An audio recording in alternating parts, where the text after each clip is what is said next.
Our shared vision of belonging is the thread that weaves through every touch point on Airbnb. You might have seen or heard this sentence by Brian Chesky, the CEO of Airbnb, but this is more than a business ad. This hits at the core of our existence, belonging. Belonging refers to a sense of connectedness or relatedness to a social group or system in which a person feels a valued member. It is a fundamental and a universal need of ours. Just think for a moment, how did you feel on your first day of college? Or how do we feel as part of a new group, whether at our workplaces or as part of a class project? It's often about, do I fit here? Do I matter here? Do I belong here?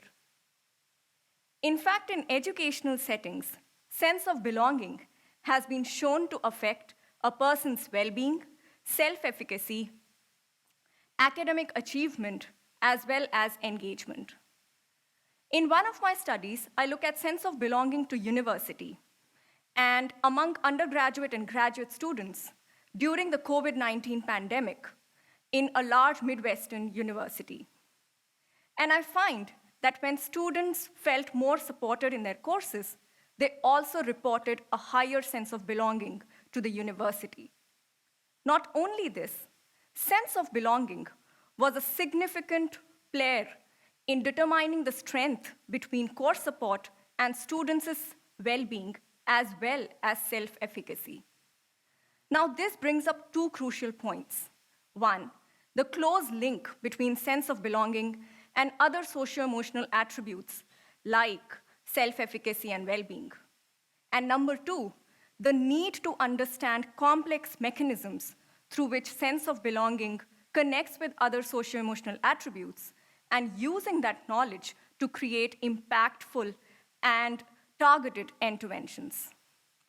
I then took this work to a global scale and delved into studying sense of belonging among marginalized adolescent girls in India who face poverty and gender discrimination.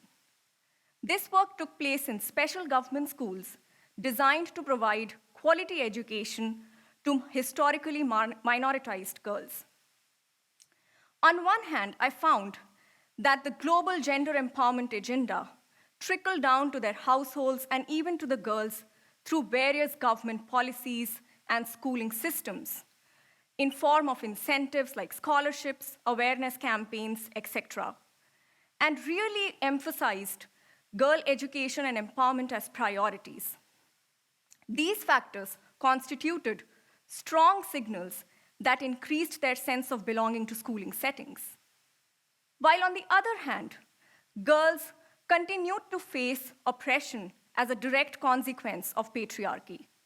The families and societies that surrounded the girls had completely opposite expectations from them. And these experiences not only impacted their academic achievement, but they also reinforced the inequalities around them, thereby creating a sense of exclusion or not belonging. At the end, I argue through this study that the girls in this situation face two opposite states of belonging called belonging dissonance. The state that includes their inclusion or brings up their inclusion, but also marks their exclusion at the same time. They seem to coexist.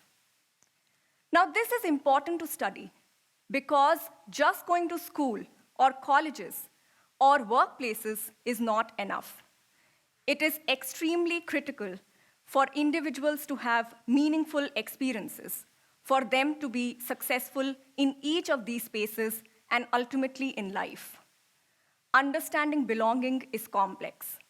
It is present here in this room among us, but it also shows up in the world in completely different contexts. And that makes this work so local and yet so global. Because at the end, no matter where we are, we all want to belong. Thank you.